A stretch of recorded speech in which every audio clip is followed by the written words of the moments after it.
Cuando tú ves los cuadros, por ejemplo, no sé, de cualquier clásico del Renacimiento que te ves, Adán, musculoso, precioso, limpio como el jaspe. Digo, y tú te ves a Eva con una melena recién cepillada, comiendo una manzana. ¿No es eso? Ah, no, digo, no, eso es producto de la imaginación del pintor. No me cuadra la narrativa bíblica con la histórica. Choca directamente. Se complementan perfectamente. El sapiens tiene un cerebro igual de tamaño y de desarrollado que el que tenemos nosotros. ¿Piensas que Jesús sabía quién era? En principio Jesús no. Es un proceso evolutivo. Porque si no, no se habría comportado como un ser humano normal y corriente. Los evangelios lo que intentan destacar es que Jesús es el Mesías. Entonces la vida personal y cotidiana no interesaba la parte divina. Y yo en ese libro lo que hago es, llevo al lector a un Jesús humano, sus costumbres, su forma de vida, cómo trabajaba, cómo llegaba a su casa por las tardes lleno de roturas y sucio. ¿Por qué Jesús llevaba el pelo largo? ¿Te acuerdas de Sansón? También. ¿Por qué lo llevaba largo? Porque estaba consagrado a Dios. ¿Por qué Sansón le pasa tantas cosas malas que al final le cortan el pelo? ¿Cómo sería un día con Jesús en aquel entonces? ¿Cómo sería estar con él? Un lunes. Un lunes. El refugio Alfa, lugar donde la vida vuelve a respirar. El refugio Alfa, aquí se aprende a caer, a romper. Bienvenidos al Refugio Alfa. Hoy vamos a hablar sobre uno de los temas que a mí personalmente me apasionan. Vamos a hablar del libro más vendido, más conocido de la historia. Vamos a hablar de la Biblia. Y hoy tenemos una invitada de honor. ¿Quién mejor para hablar de la Biblia que Laura Fabregat, maestra, comunicadora, escritora y compañera de Vega Fibra? Bienvenida. Buenas noches y agradecida de que me hayas invitado a este rincón que es acogedor, muy acogedor. Pues sí, Laura, esto es un podcast que hablamos justamente cuando estabas justo presentando el libro en diferentes eventos y dije, yo tengo que traer a Laura como sea aquí a nuestro rinconcito, a nuestro refugio, para hablar de este libro, pero además vamos a hablar de otros libros que has escrito que van un poco en correlación, que tienen una vinculación, tienen una conexión y que decía que es un tema que me apasiona. ¿Por qué me apasiona esto? Pues porque, como te decía, para mí la Biblia no es un libro más. Entonces, cuando las personas que leemos, que investigamos, vemos que alguien intenta dar un enfoque, un estudio, una investigación sobre un tema concreto, pues es un tema que nos gusta. Y yo sé que este podcast va a gustar a mucha gente. Espero que así sea. Así que, bueno, yo sé que en Vega Fibra, en la Vega Baja, te conoce prácticamente pues, todo el mundo, por tu recorrido, por lo que haces, por tu programa, por supuesto. Pero me gustaría que te presentaras también para aquellas personas que no te conozcan en nuestras redes sociales, en YouTube, en Spotify. ¿Quién es Laura Fabregat? Pues es una profesora profesora, porque ya tengo tantos años, que me dio tiempo a ser profesora y luego me quedé como maestra. He estado dando casi toda mi vida profesional clase de religión católica, pero mi especialidad es historia y geografía.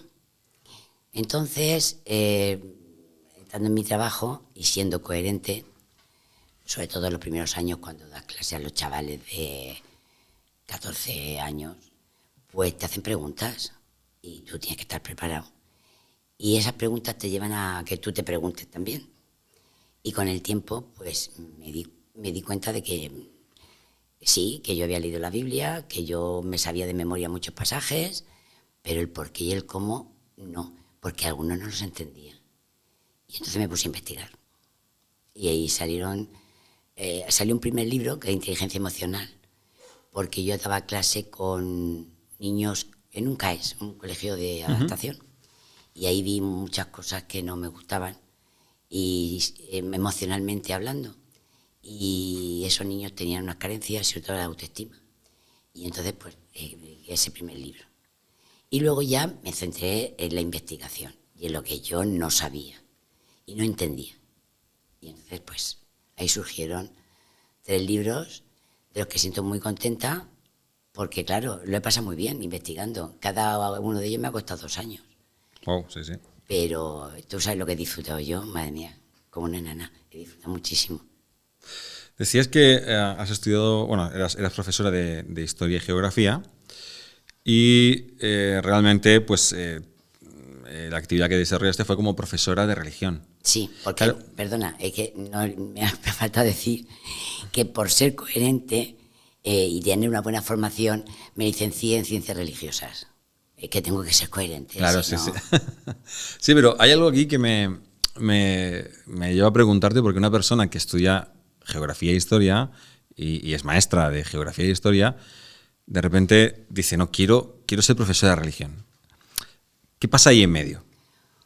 Pues pasa que yo tengo que tener algún antepasado oriental, porque a mí la cultura oriental me atrae. No la comparto, evidentemente, hay muchísimas cosas que no comparto, pero me interesa su forma de pensar, me interesa el protocolo que utilizan, porque la Biblia, por ejemplo, es todo un protocolo a la hora de expresarse el escriba. Y bueno, es que en realidad que no sé cómo explicarme. Fíjate que me faltan palabras y yo que hablo por los codos. La historia y la geografía me llevaron a Oriente Medio, porque Oriente Medio fue y es, de hecho lo estamos viendo, es un sitio especial en el Mediterráneo. Pero en la antigüedad todavía era más especial porque era el paso de Asia a África. Y todo el comercio y todas las legiones romanas que luego pasarían y tal, pues era muy codiciado. Y es muy pequeñito, es un trozo chiquitín, pero era muy codiciado. Y entonces, pues me llamó la atención el lugar, me llamó la atención Mesopotamia, la primera cultura, que se conoce como cuando comienza la historia, ¿no? Con los sumerios. Y todo eso pues, me hizo indagar. Y luego también es verdad que tuve una profesora maravillosa de historia que me hizo comprender cómo la geografía influye en el comportamiento de los seres humanos según el sitio donde se asienten a vivir. Y eso pues me llamó la atención. Entonces, pues este grupo semita y yo que soy creyente y admiradora, seguidora, fiel, adoradora de Jesús de Nazaret, pues dije, pues voy a investigar.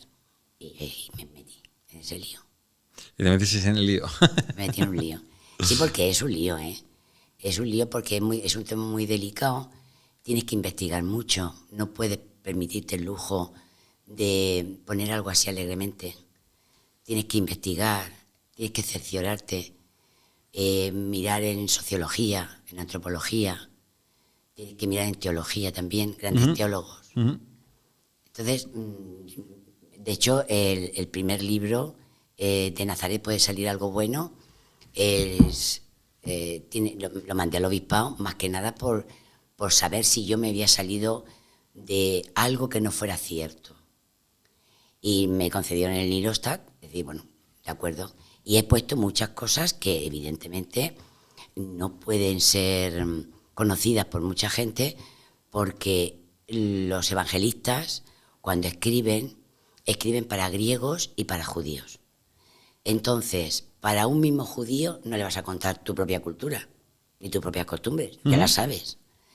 Y cuando hablan para griegos, evidentemente a los griegos no les interesaba cómo vivían los judíos, les interesaba, y luego sobre todo también es verdad que en los evangelios lo que intentan destacar es que Jesús es el Mesías.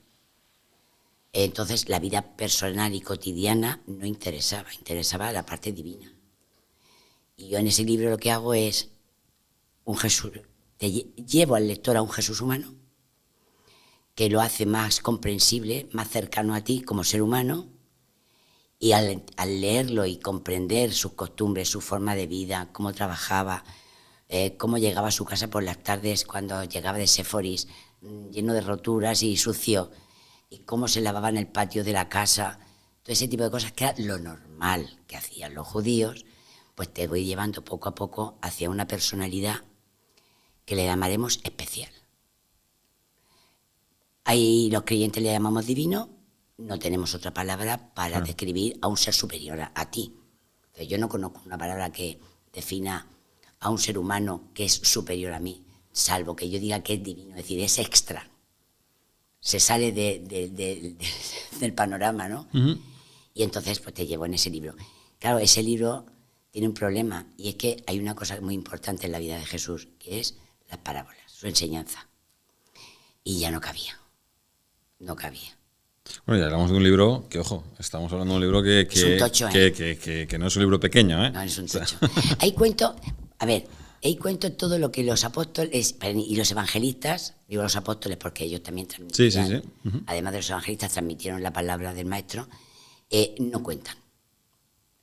Un ejemplo te pongo breve. El día a día. Sí, un ejemplo breve.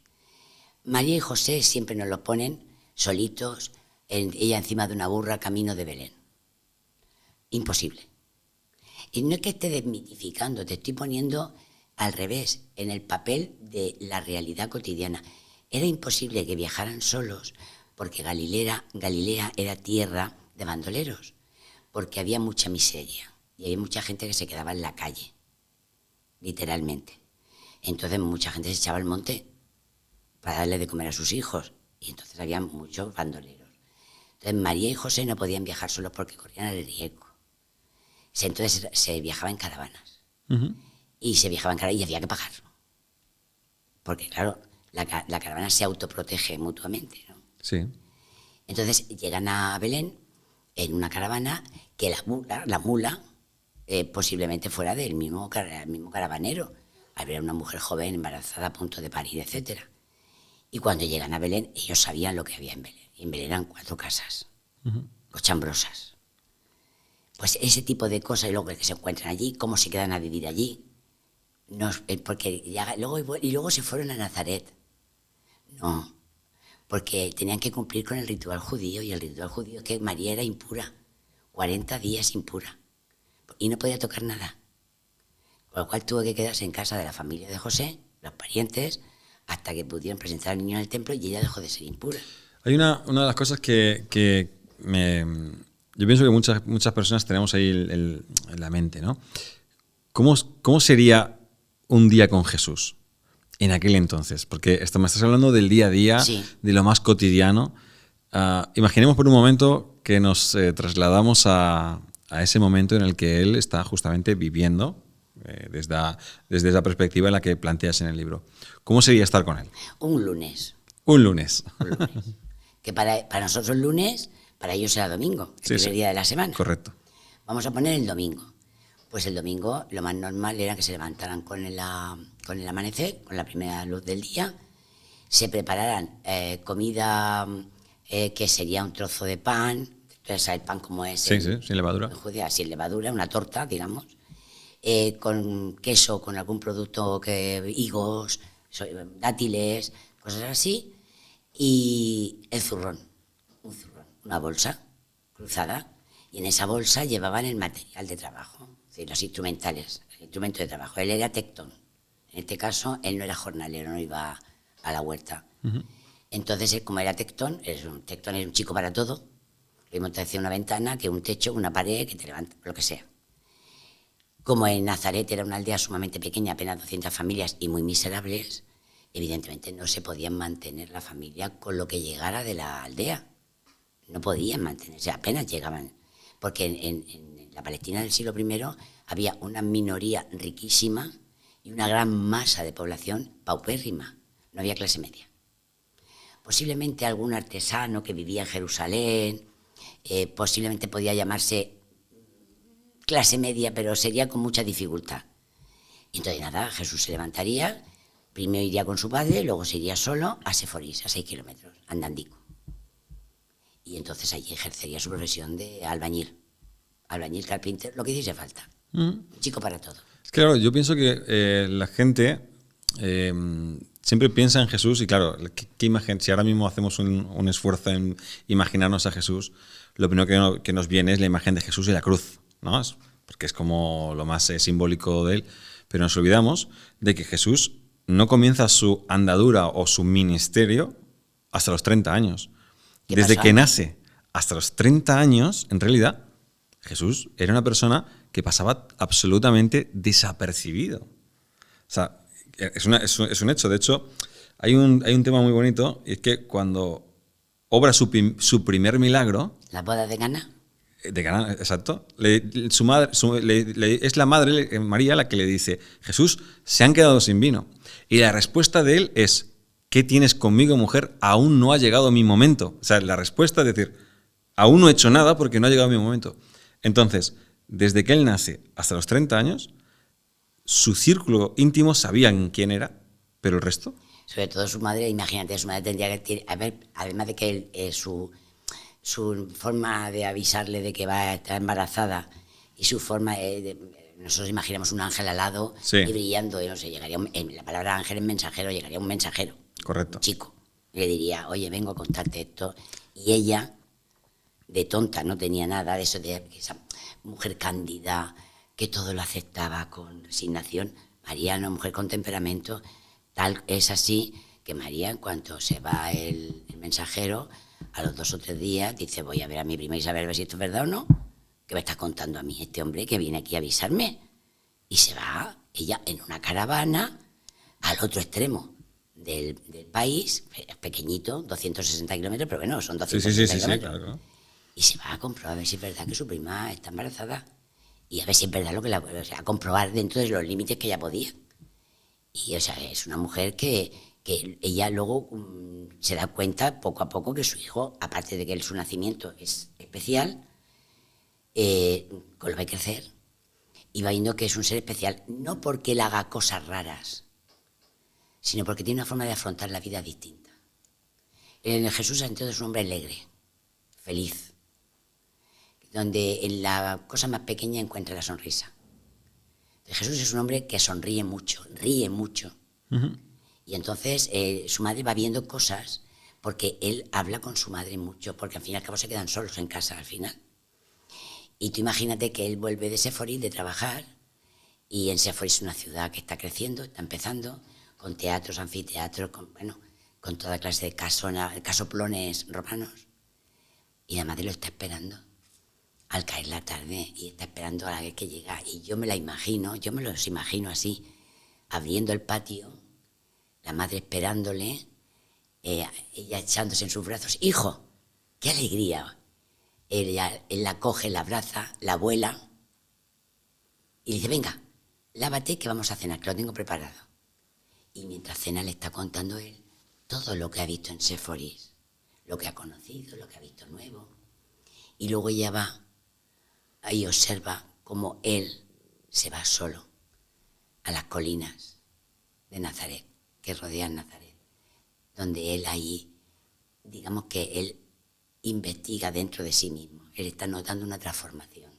Él está notando que está tiene una misión y está buscando ese camino y cómo y de qué manera. Te tengo una pregunta que yo pienso que... ¿Se me nota? ¿Se me nota? Hablar de Jesús de Nazaret para mí es claro. un placer. Una pregunta es, ¿piensas que Jesús sabía quién era? En principio no. En principio Jesús no. Es un proceso evolutivo. Porque si no, no se habría comportado como un ser humano normal y corriente. Y por tanto no se podía haber identificado con un ser humano corriente. Entonces él lleva un proceso evolutivo de madurez y espiritual, en el que él va encontrándose con que se va descubriendo a sí mismo. O sea, él no sabe quién es, pero según va creciendo, él va de alguna forma experimentando que tiene quizás una capacidad o, bueno, pues empieza a entender su identidad. Sí, porque date cuenta que en Nazaret era muy pequeña y, bueno, sabes tú que la sinagoga es el número de personas que conforman la reunión. Uh-huh. Tiene que haber un mínimo de 7 miembros y eso es sinagoga. Y luego se toma el espacio por la parte, se le llama sinagoga al edificio también. Sí. Bueno, pues en Nazaret habría sinagoga que serían 7 ancianos que leían la Torá. En el Sabbat pues, se reunían y leían la Torá. Y él conocía perfectamente la Torá y explicó por qué tiene unas condiciones intelectuales especiales. Él enseguida aprende a leer y enseguida capta la esencia de la Torá. Y la esencia de la Torá, aunque esos libros están escritos mucho antes, como 400 años antes, están escritos mucho antes. Pero sí. Bueno, digamos, reestructurados en el siglo VI, 500 años antes. Y entonces él lo que pasa es que se da dando cuenta de que ese material le es afín.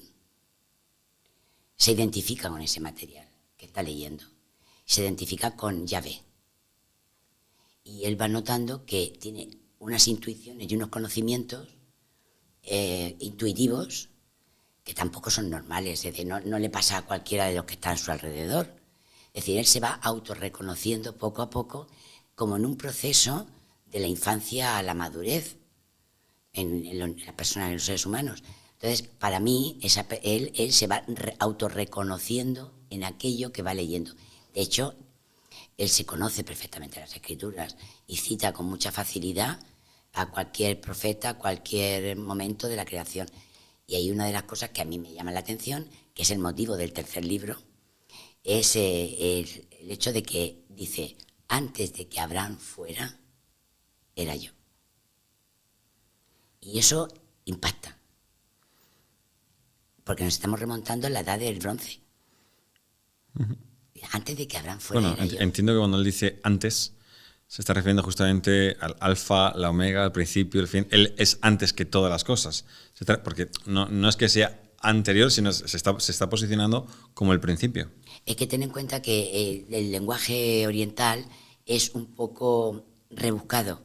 Entonces, yo te puedo decir, yo creo en Jesús, ¿vale? Perfecto. Vale, y todo el mundo me entiende y voy al grano. Pero el oriental no, el oriental da muchas vueltas. Por ejemplo, el Padre Nuestro. Si tú te fijas en el Padre Nuestro, es una oración de alabanza y de petición. Pero para decir al creyente que diga, yo te amo, Señor, y creo en ti, y necesito que me ayudes, fíjate, ya está, el credo, ya está el Padre Nuestro hecho. Para un occidental. Sí. Pero para un oriental no. No sé si me explico. Sí. El oriental va a tratar de alguna forma de explicarlo. También es cierto que quizás fruto de ello es el vocabulario que ellos tenían y el nuestro que es totalmente diferente. Exactamente. Tiene un vocabulario más reducido. Y entonces para decir santísimo, dicen santo de los santos. Me ha venido al recuerdo cuando justamente decía que Jesús con 12 años va a la sinagoga y enseñaba en la sinagoga con 12 años. Es decir, era capaz de enseñar a gente adulta, a personas adultas, con 12 años. Y la gente se maravillaba. Esa es la forma de contarlo el evangelista. En realidad, él iba a la sinagoga, que era obligatoria, como cualquier hijo de vecino. Lo que pasa es que él tiene una facilidad pasmosa para quedarse en la mente, tiene una memoria prodigiosa, que da razón de ser de por qué tiene una memoria especial. Vale, pero se queda con todo, ¿no? Con todo lo que lee. Y cuando él llega y se pierde en el templo, en Jerusalén, son 12 años. Cuando dice, él tiene 12 años y se pierde en el templo. Sí. Él no se pierde en el templo. Eso es lo que dicen los evangelistas. ¿Por qué? Porque tener en cuenta que estamos hablando de transmisión oral entre ellos. Entonces, no te extrañe que un día dijera a María, como hablamos nosotros coloquialmente, y va un día y se nos pierde. Sí. Pero es una forma de decir que se alejó. Y estaba en el templo. Y estaba haciendo preguntas a los sacerdotes del templo. Que ¿por qué va él? Fíjate que la Pascua es una de las fiestas de peregrinación hacia Jerusalén, que es obligatoria para todo el mundo. Evidentemente, siempre y cuando que tengas dinero para montarte en una caravana. Es decir, él habría ido ya más de una vez.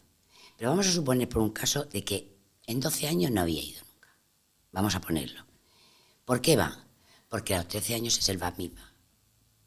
Es el mayor de edad ya religiosamente. Entonces él ya tiene que ir.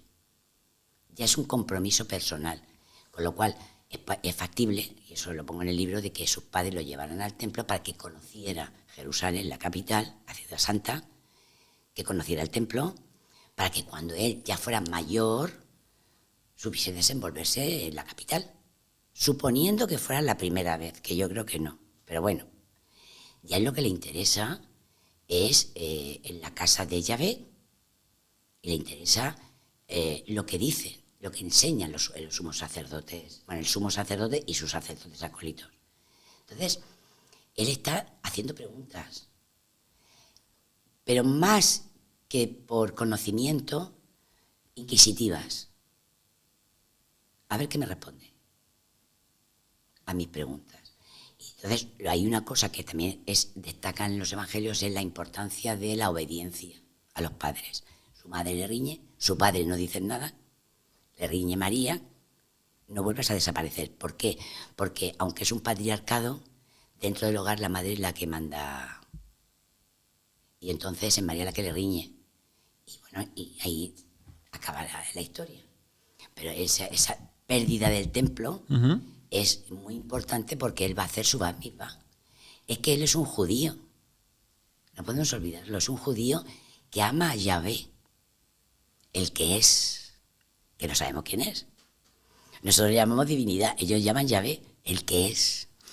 Y bueno, justamente el vínculo o origen del libro, el Génesis y el Éxodo, Historia, Ciencia y Teología, que es su último libro, nace justamente de esa conexión en el que dice la Biblia que él es antes que Abraham. Esto me lleva a hacerte una pregunta, bajo tu punto de vista. Sí, por supuesto. ¿Quién es Jesús para ti?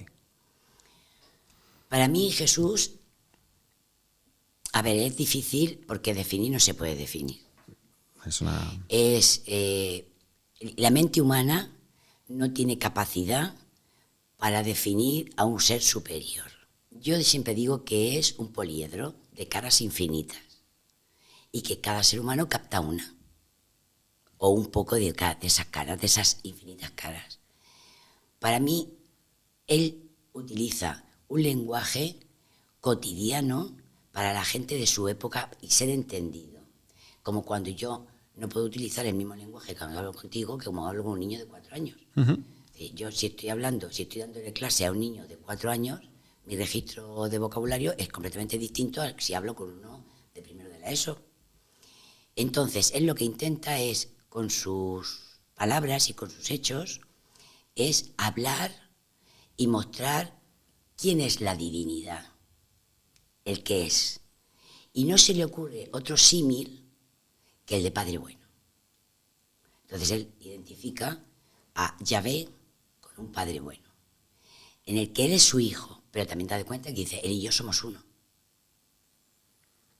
Es que ahí viene justamente ese gran debate teológico, sí. Teológico, que es la Trinidad. Él es Jesús, es el Hijo, es un enviado, es un Mesías, es el Dios hecho carne. Claro, ahí ese es un debate, creo que a día de hoy no se ha conseguido resolver, no. Y creo que no lo vamos a resolver hoy, pero podemos dar nuestra opinión personal. Hombre, la opinión personal, para mí es un ser superior, que tiene una conexión con la divinidad, con creadora.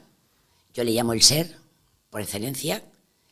Entonces, porque existe antes de todo, y entonces él tiene una unión íntima con ese ser, al que él llama Padre, porque no es él, pero tiene la misma sustancia que él. Es decir, yo no soy el Padre, pero sí que soy al mismo tiempo, soy uno con él, porque participo de la misma sustancia de él. Eso los filósofos griegos, hablando de la sustancia, lo decían mucho. Y al mismo tiempo,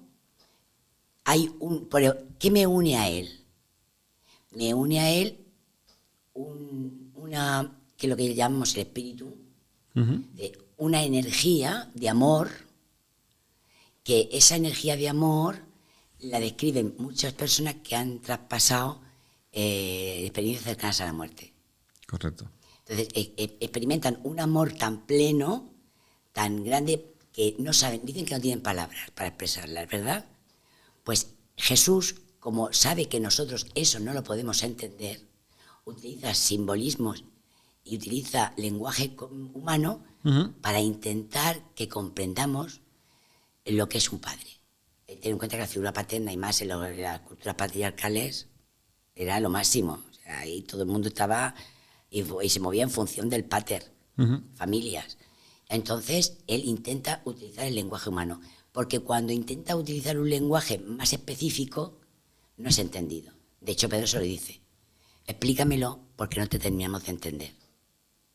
Entonces, él tiene que bajarse al plano más humano y transformarlo en palabras coloquiales para que medianamente lo podamos entender. Pero es dificilísimo eso. Hay un versículo que justamente habla de todo esto, que es Juan 1:1. En el principio era el verbo estaba con Dios y el verbo era Dios. Claro, es como decir, ahí tienes eso. En el principio era el verbo estaba con Dios y el verbo era Dios. Y luego dice que el verbo se hizo carne. En el 2 o en el versículo 2 o el 3. Se hizo carne. Claro, estaba con él, era él y se hizo carne. Hablando de la persona de Jesús, claro. Ahí es donde entra todo ese gran debate de ¿era Dios realmente? ¿Era el Hijo de Dios? ¿Era el Verbo de Dios? Es que no podemos entender, No podemos con entenderlo. otras palabras, es que no existe un vocabulario terrenal que nos permita expresarnos quiénes son. Es yo, desde mi modesto entender, porque claro, yo hablo desde mi experiencia personal, Sí. lo que yo siento, lo que he investigado, lo que he leído entre otros teólogos, pero lo que yo hablo sobre todo de lo que siento yo. Ujú. Y yo siento que el lenguaje que utiliza también el semita es muy rimbombante para mostrar una idea. Yo diría, este es mi padre. En el lenguaje semita diría, este es mi progenitor que junto con mi madre me engendró y me dio la vida. Fíjate qué circunloquio tiene que hacer Sí, el semita para presentar a su padre. Mientras que nosotros decimos, mi padre, aquí, y ya está. Entonces, ellos utilizan un lenguaje muy simbólico, muy de darle la vuelta, y en realidad hay una cosa que es importante para mí, y es, él es el verbo, él es la palabra. El verbo es la palabra. Sí. Y esa palabra es un símbolo de lo que cuando Dios crea, lo que entendemos por divinidad. Hágase la luz. Sí, fíjate, y ahora entraremos en el Génesis. Dice, él con su palabra creó todas las cosas. Ahí está. Pues la palabra, ellos le dan mucha importancia a la palabra, porque la palabra es la forma de comunicación que tenemos los seres humanos y no conocemos otra forma. Bueno, sí, el oficio mudo, pero eso creo que no tiene más remedio, ¿no? No. El lenguaje animal, sí. Hoy conocemos muchos tipos de lenguaje, pero en la antigüedad no. Entonces la palabra era también forma de comunicación, pero también es una forma de que todo lo importante era a través de la palabra. Por ejemplo, el ritual del hospedaje, el ritual de los tratos. Acuérdate de que nosotros en lo cotidiano, hasta hace 2 días, me decían, ¿me das tu palabra? Sí. Y eso, y cuanto nuestros agricultores de aquí de la comarca, cuando tenían que comprar y vender los limones, las naranjas, no necesitaban nadie escribiendo al lado. No, eso era Llegaban a un acuerdo. un apretón de manos y... Exactamente, y ahí está. Porque era mi palabra. Sí. La palabra tiene una importancia. Que de hecho yo haría un matiz ahí que cuánto se echa de menos esos valores digamos en la sociedad, pero bueno, Sí, es otro tema. Sí, no, pero sí, pero hombre, yo soy muy partidaria de que cuando doy mi palabra, vamos, yo la cumplo, Yo aunque también. me cueste la vida. Y yo no puedo renunciar, es que mostraría mi incoherencia o mi falta de lealtad. Si yo doy mi palabra, aunque me cueste la vida, yo la cumplo. Aunque salga perdiendo. Si luego tengo que buscarme la vida por otro lado, ya me la buscaré, pero la palabra es la palabra. Y para ellos la palabra es esencial. Ten en cuenta que estamos hablando de la edad del bronce y la protohistoria.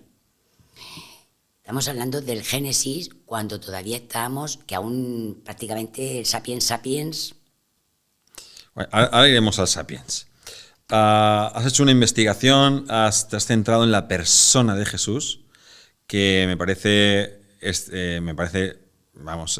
genial. De hecho, creo que es muy necesario aterrizar la imagen de Jesús para poder entenderlo. Lo hablábamos el otro día, cuando íbamos a preparar el podcast.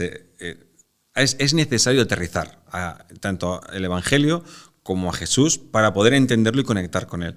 Porque mientras que parezca un hada con una varita, es que no vamos a entenderlo. Pero después de toda esa investigación, dices, bueno, él era antes que Abraham. Ok, vamos al Génesis, vamos a entenderlo. Porque hablar del Génesis es meterse en un jardín, Laura, que pocos se atreven a meterse. Pocos. Pues si que digo la verdad, en el de Jesús de Nazaret me metí loca de alegría, porque yo estaba descubriendo a un Jesús muy humano y esa humanidad me llevaba a ver su divinidad. Este tío este hombre es especial, es al único al único ser humano al que yo me puedo rebajar y ponerme de rodillas. No conozco otra persona. Y cuando me tocó el Génesis dije, tengo que trabajarlo, pero digo, creo que no voy a poder.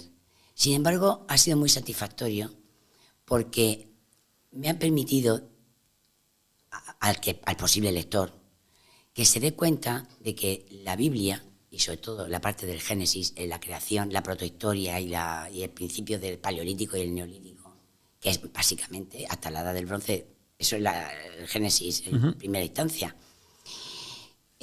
Igual que yo, Jesús, te lo bajo a tu nivel y lo hago hombre y ser humano, que tuvo fiebre, que se constipó, que se hirió con el instrumento de trabajo, que reía, que lloraba, que se apenó con la muerte de su amigo. Es decir, igual que te lo hago de humano, te voy a hacer también, te voy a traer a toda esa narración simbólica y dulce y bonita y poética, te la voy a hacer más materialista, para que tú la puedas entender. El libro de la Biblia es de un lenguaje intemporal. Lo puede leer cualquier persona de cualquier época, si sabe extraer la esencia de la narración, no quedarse con la parafernalia. Y yo tengo una amiga que me dice, pero vamos a ver, Adán y Eva, digo, vamos a ver, Adán significa primeros hombres, Eva primeras madres, es decir, muchas y muchos. Digo, y cuando tú ves los cuadros, por ejemplo, no sé, de cualquier clásico del Renacimiento que te ves, Adán, musculoso, precioso, limpio como el jaspe. Digo, y tú te ves a Eva con una melena recién cepillada, comiendo una manzana. ¿No es eso? Ah, no, digo, no, eso es producto de la imaginación del pintor. Y la Biblia te los describe, no te describe su físico, te dice que había hombres y mujeres, pero no te describe que fueran divinos. Digo, mira, estamos hablando del sapiens sapiens. Tenían más pelos que un abrigo de Astracán y eran feísimos. Claro, es que es una de las cosas que a mí me chocan.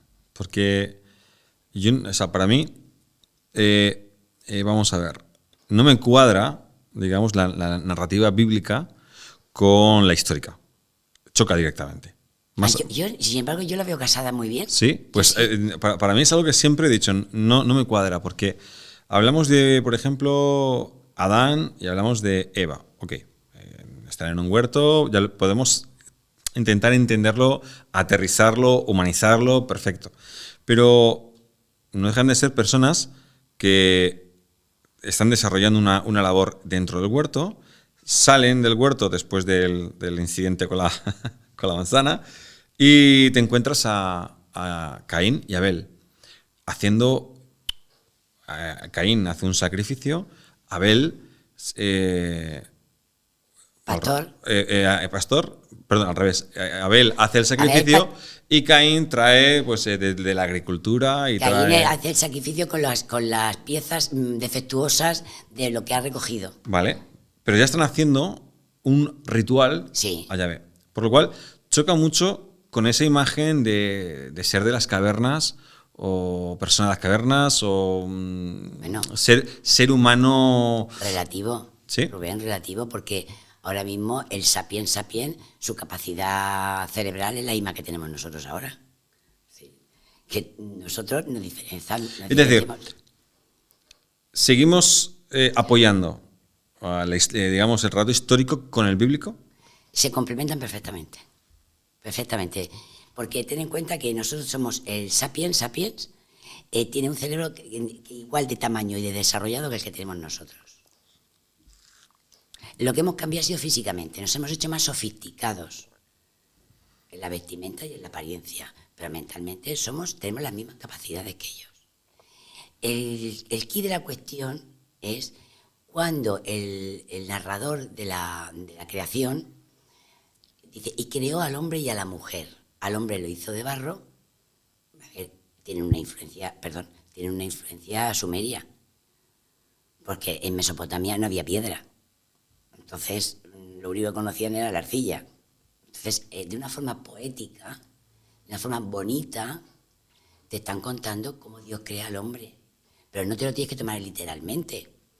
Y cómo crea la mujer del hombre. Porque, evidentemente, por el patriarcado que existía en aquella época. La mujer era cosa secundaria. Pero luego te dice, y los hizo iguales. hombre y mujer.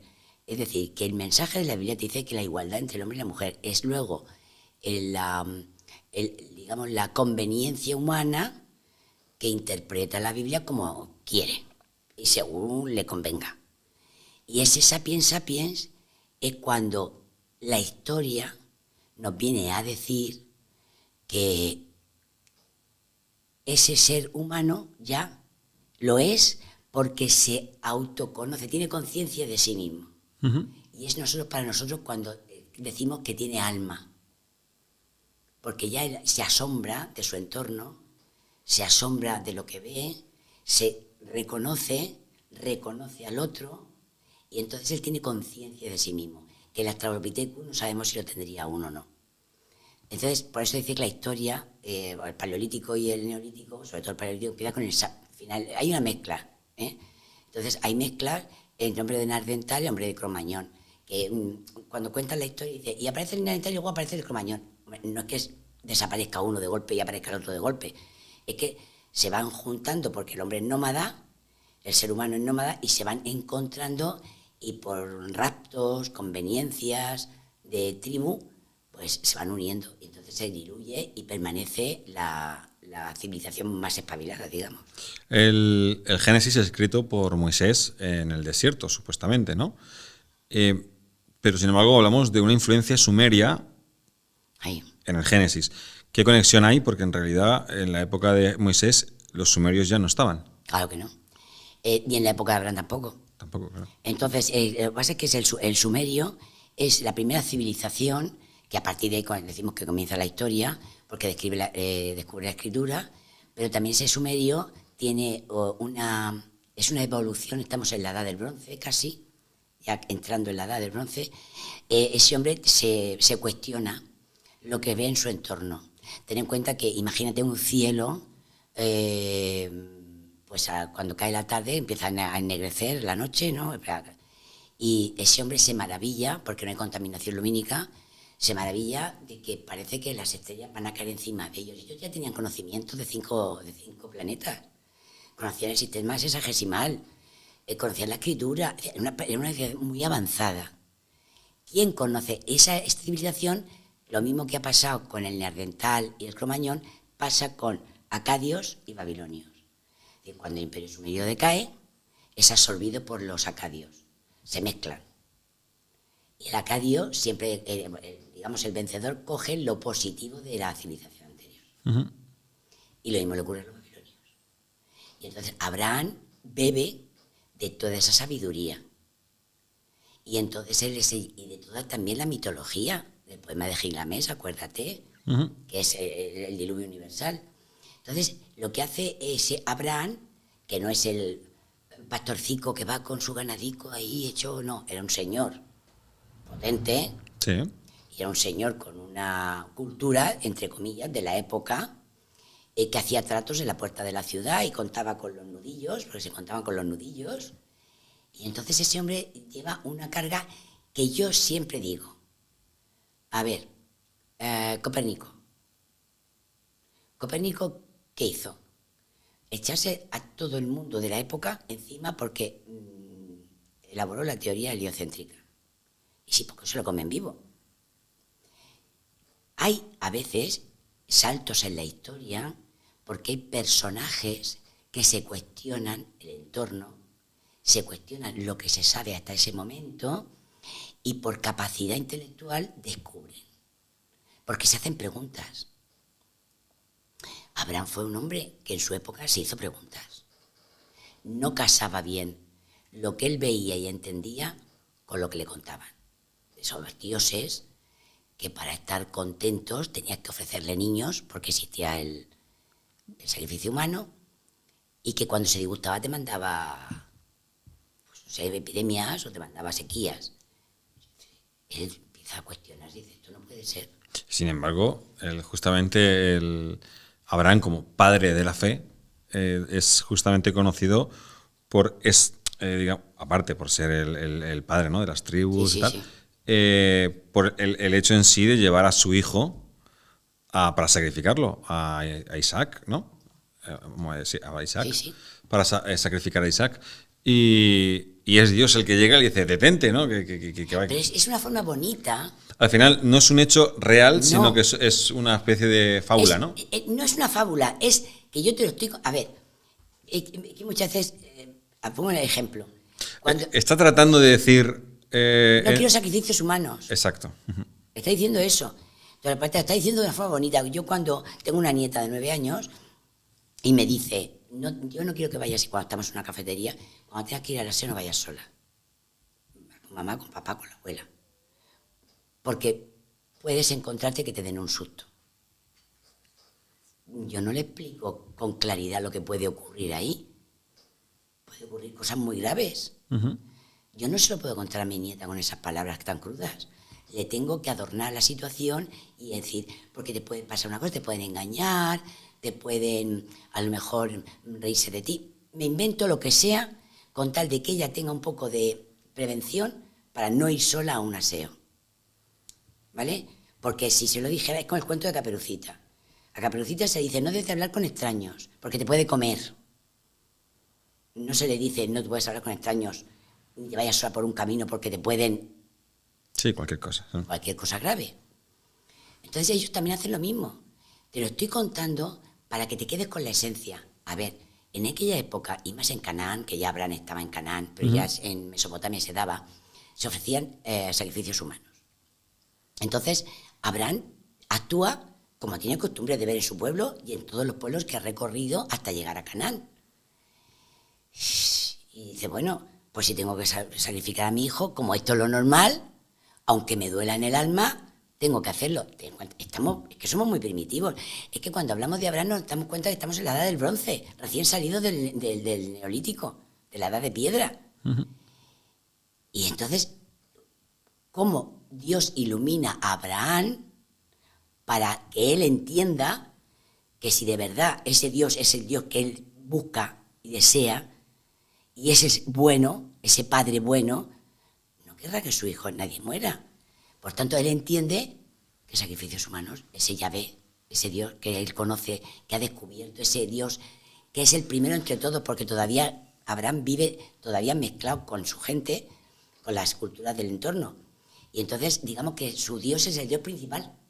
Es el Dios entre todos los demás dioses, es el primero. Y si es por encima de todo, tiene que ser perfecto. Y un Dios perfecto no puede pedir que muera a sus hijos. Entonces, es de una forma bonita, te están contando que Dios, ya en el monoteísmo que descubre Abraham, no quiere sacrificio. ¿Qué forma más diferente de poder entender las escrituras? Porque yo pienso que cuando leemos la Biblia, la leemos y yo siempre he sido de cuestionar y de alguna forma, sí, amén, no puede ser siempre. No puede ser. Es que no es bueno. No es bueno. Hay que cuestionar, hay que leer, hay que tratar de preguntar. entender, hay que preguntar, hay que indagar. Y después de investigar, vas a sacar una conclusión y vas a entender que quizás la Biblia te lo está enseñando, pero tienes que saber leerlo, entenderlo. Y cuadra mucho más. A veces que la Biblia trata de expresarte las cosas de una forma que tienes que ser capaz de verlo, tienes que ser capaz de entenderlo, y está muy alejado de lo que quizás creemos inicialmente. Es decir, Sí. porque al final el dogma, vuelvo a decir, es así porque es así. Pero es que el dogma forma parte de unas enseñanzas de una iglesia. Puede ser la católica, puede ser la ortodoxa, incluso la judía y la musulmana. Tiene unos dogmas, ¿no? Pero esos dogmas, si chocan con la bondad de Dios, dejan de ser dogmas, porque están en contradicción con la bondad de Dios. Si Dios es bueno por excelencia, porque es perfecto, hay determinados dogmas que a lo mejor no tienen razón de ser, porque son producto de una evolución de una religión que tiene, pues en el caso nuestro, tiene 2.500, 2.600 años de antigüedad. Otras tienen 600 y pico, pero el cuestionarlo te permite quizá incluso entender el dogma y aplicarlo con conocimiento, es decir, con razón de ser. Hay que siempre que preguntarse y sobre todo investigar. Pero investigar no quiere decir que vayas a coger la biblioteca y te vayas a coger 20.000 libros. Pregunta. Hay una cosa que me parece curiosa y es, claro, nosotros estamos aquí, venimos de una tradición cristiana y queremos investigar y queremos conocer más a Dios desde nuestra propia perspectiva y comenzamos a estudiar a Jesús, la Biblia, pero quizás le vamos a preguntar a alguien en otro continente y sería otro Dios diferente, con otro tipo de textos sagrados diferentes. ¿Por qué Yahvé y no Alá o no otro Dios? Porque es el nombre que cada cultura le da a ese ser superior. Depende de la cultura. Mira, cuando habla el Papa León, cuando habla dice que todas, y además lo decía el Papa Francisco también, se reunió con casi todas las religiones conocidas y más numerosas del mundo, bueno, y fue hasta Mongolia, que ahí hay un grupo minoritario Sí. de cristianos. Él te dice que todas las religiones están en posesión de la verdad. Pero ojo, una cosa es lo que el ser humano ha añadido a lo largo de los tiempos, que es su interpretación de esa divinidad, que no tiene nada que ver con la esencia divina. Se cree en un principio vital. Ya los presocráticos ya buscaban en la naturaleza el principio vital. Luego vinieron los socráticos y ya empezaban a designar el uno, la causa incausada, el absoluto. Ellos intuían que había un ser que todo lo que ellos veían y sentían tenía que venir de un origen perfecto, porque no puede ser que del caos venga el orden. Entonces, ellos se cuestionan y dicen, no, esto tiene que haber una perfección. Esa esencia es la que creemos todos. Otra cosa es las interpretaciones que a lo largo de la historia Sí, serán. pero incluso pueden chocar. Porque yo, por ejemplo, es como decirle a un árabe y un judío, ¿vale?, que están hablando del mismo Dios. Sí, de una perspectiva, quizás si vamos al origen, En la esencia. a la esencia, pero luego, digamos, a nivel vertebral, su religión está diciendo tú tienes que ir contra este otro y acabar con él. Esa es la interpretación que yo hago porque me conviene. No sé si me explico. Sí, La religión ha sido utilizada. Una de las cosas feas, la historia y la religión siempre van unidas. sí, ¿Te acuerdas tú cuando estudiabas que al final del tema, por ejemplo, pues Roma, y al final del tema decían los dioses romanos, fulano, vengano, Zeus, sí, sí, sí. y no le hacían ni chispa de caso, ¿no? Nada más que te lo señalaban para que tú tuvieras unos conocimientos. Y luego, como algo llamativo, te contaban pues, la idea de la Odisea, por ejemplo, porque es fantástico y es maravilloso y es una aventura. Pero, si te fijas bien, la religión tendría que estar en el primer tema, en la primera página del tema de historia. ¿Por qué? Porque se ha utilizado la religión según el provecho que sacara el gobernante de la época. Hace un sistema de poder, al final, sí. Y justamente, y creo que justamente ahí está el hecho de que muchas personas se hayan alejado de la religión. Efectivamente. Porque Dios está, o así lo interpreto yo, es un ser que es para todos, ¿no? Al final, hablas de una esencia. La humanidad. Es la esencia en la que, de hecho, mi punto de vista en todo esto es que nosotros estamos hechos de la misma esencia. Él está en nosotros y nosotros somos parte de él. Salimos de la misma chispa, dicho. Divina, sí. De la misma chispa divina. Pero cuando utilizamos eso para dominar, es ahí donde viene el problema. Es que estamos haciendo un uso tortuoso o torticero de una cosa, pero es que date cuenta que en cualquier parcela de la historia, de la realidad, pasa lo mismo. Sí. Si a mí me conviene que esto sea así, ya procuraré yo que tú te lo creas porque me beneficia a mí.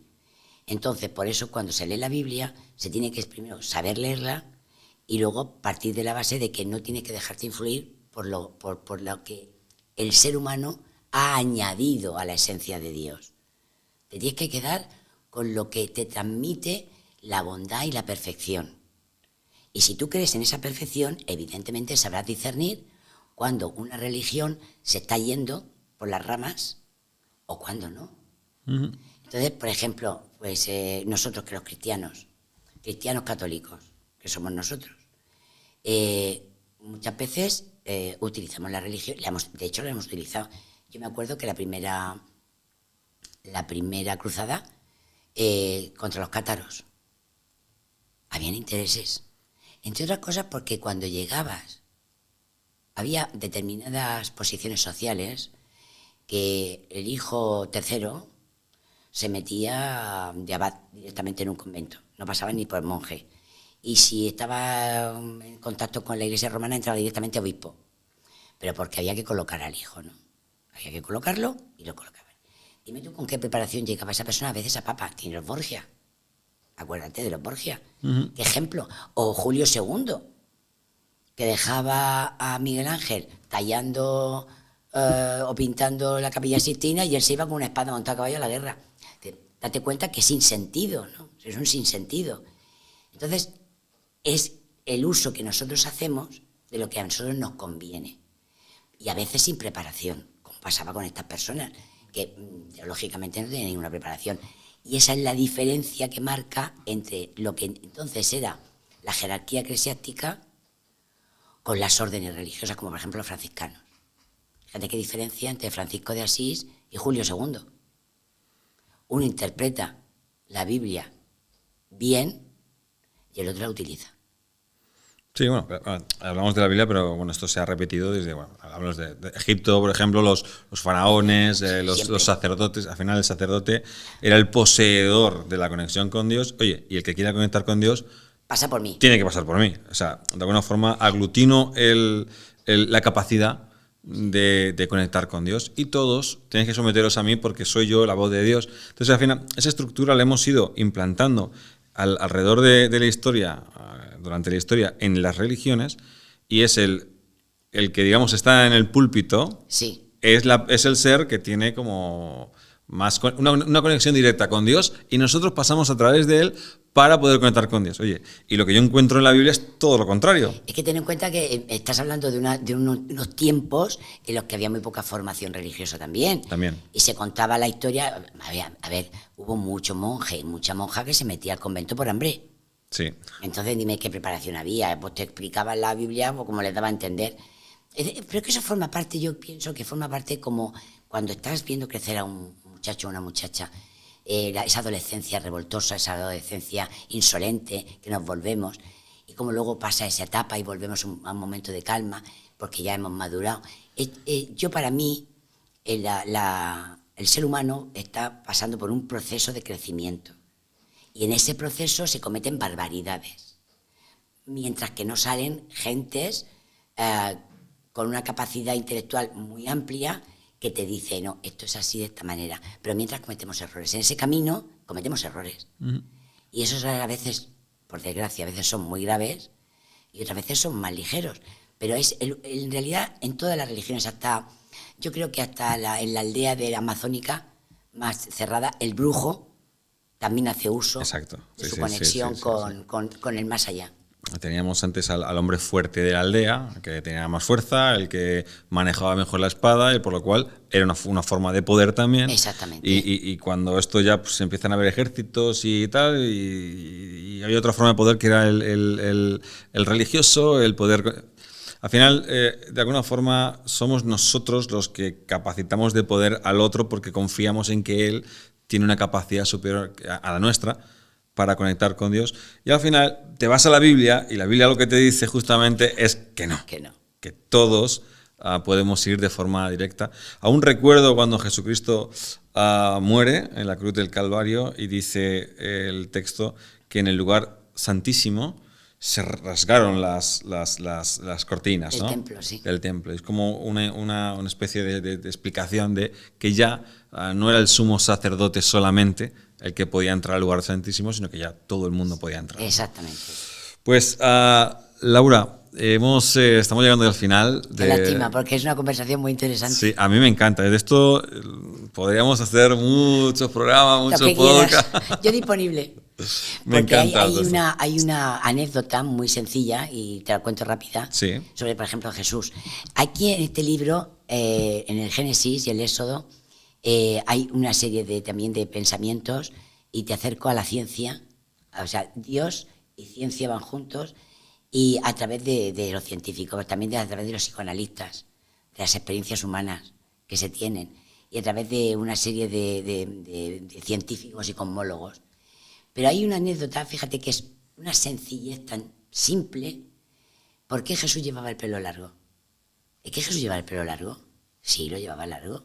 ¿Te acuerdas de Sansón? También. ¿Por qué lo llevaba largo? Porque estaba ofrecido a Dios. Eran Consagrados. Nazareos. Nazareos. Estaban consagrados a Dios. Jesús era y Juan. Juan, que iba hecho unos pelos tiesos por ahí, Sí. ¿no? ¿Por qué llevaba el pelo largo? Porque era nazareo. Porque estaba consagrado a Dios. Esa No, consagración... no se lo podían cortar, claro. No, evidentemente. Porque además consistía en dejarse el pelo largo, porque así se distinguían de los demás, porque todos los judíos llevaban el pelo corto. No podían beber vino ni mantener relaciones sexuales. Se podía ser por tiempo indefinido o por un tiempo Sí, un tiempo concreto que concreto. ellos... Y vemos que hay... ¿Por qué Sansón le pasa tantas cosas malas que al final le cortan el pelo? Porque se salió es una forma muy bonita de decir, como un consagrado a Dios se salió del tiesto Sí. y el castigo fue cortarle el pelo. Dejó de ser nazareo, dejó de ser consagrado. Fíjate qué cosa más bonita, más sencilla y más simple. Y ahí me encanta. Claro, y que si lo traes de esta forma, la gente lo puede llegar a entender. De otra forma, si no lo aterrizamos, Exactamente. esto lo ves como, wow, Sansón rompió los pilares de no sé qué, tal, es como una historia de ciencia ficción. Sí, fantástico. Pero sin embargo, si lo aterrizamos, lo entendemos de una forma mucho más humana, lo podemos comprender. Claro, y entiendes el significado. Entonces, Jesús y Juan se distinguían de los demás por el pelo largo. Eran los únicos que iban con el pelo largo, él y otros nazareos que hubiese. Y es una cosa muy sencilla, muy elemental, y como si dejas de ser consagrado a Dios, dejas de tener esa fuerza espiritual que tenía Sansón, que era la fuerza física, pero no era física, era una fuerza espiritual, una fortaleza interior que perdió junto con su pelo. ¿Por qué? Porque dejó de ser nazareo, transgredió la promesa que había hecho. Bueno, me enrollo mucho. No, para nada. ¿Qué forma de cambiarlo, ¿no? De Es que es una forma, ¿no te parece preciosa? Me parece preciosa. De Es hecho, muy es una bonita. forma, vuelvo a decir, no me quiero repetir, pero es una forma de aterrizarlo y poder entenderlo. Sí. Porque hay gente a la que hablas de la Biblia y vuelvo a decir, le hablas de diferentes textos que parecen, no sé, una película de Hollywood, por ejemplo, Sansón, y que si de alguna forma tratas de entenderlo de esta forma, vas a poder comprender la esencia, ¿no? el significado esa historia. del texto. Bueno, Laura, vamos a ir terminando, pero no sin antes, porque tenemos aquí tu último libro, que yo sé que estás ahora trabajándolo, estás exponiéndolo, el Génesis y el Éxodo, Historia, Ciencia y Teología. El otro día hiciste una presentación que además fue todo un éxito, por lo que pude ver. Bueno, bien. Tampoco vamos a sacar los pies del tiesto. Bien. Sí, estuvo bastante Bien. Yo lo que vi, por lo menos, vi bastante gente, y bueno, quería saber cuáles son los proyectos que tienes en estos días. Pues mira, de momento voy a descansar con los personajes de la Biblia, que hay algún profeta por ahí que me interesa mucho, pero voy a descansar. Ahora estoy con una cosa también muy humana, que tiene que ver con Jesús de Nazaret, pero desde el siglo XX, y es lo que sufrieron la Quinta del Biberón en la batalla del Ebro. Chiquitos de 15, 16, 17 y 18 años, que de hoy para mañana le dieron un fusil y se enfrentaron a la muerte, a la adversidad, al dolor y al sufrimiento. Y sin saber algunos ni por qué. Unos sabían por qué, otros no. Y le llamaron la Stalingrado porque le pilló luego el invierno en toda la sierra valenciana y pasaron mucha hambre, mucho frío, mucha necesidad. Y luego la posguerra, pues, ¿qué pasó con esos jóvenes? Y me interesa porque es de justicia. Has dado un salto absoluto de tema. Pero si te das cuenta, en el fondo vamos al ser humano, al sufrimiento. Jesús sufrió sin saber, sí, él sí sabía por qué, me explico, pero entiéndeme. Sí, te entiendo. Él sufrió sin motivo ninguno. Y él representa ese sufrimiento humano, ¿no? Y cómo estos chavales, algunos sin saber cómo ni por qué, se encuentran en un berenjenal Es decir, acabas de lanzar este libro y me estás diciendo que ya te has adentrado a otro proyecto. Estoy esperando documentos sí, estoy esperando que me tienen que mandar de Madrid unos documentos para certificar todo lo que digo. Sí. Y le da un giro total, pero que tiene que ver siempre con el ser humano. Pues yo te espero aquí en el Refugio del FAB para volver a presentar ese otro libro, ojalá, y poder hablar sobre él. Ojalá así pueda ser. Pues Laura, muchas gracias por venir a este refugio, por visitarnos. Ha sido un placer. Y espero volverte a ver por aquí, por el Refugio del FAB. Una conversación muy amena, muy interesante, y gracias por permitirme expresarme en aquello que me apasiona. Jesús de Nazaret me apasiona, y me apasiona mucho el lenguaje de la Biblia. Y cuando lo he conocido, lo he valorado mucho más. Entonces, bueno, es mi tema estrella. Gracias. Gracias. Ha sido un placer, de verdad, estar aquí. Gracias. El refugio alfa, luz.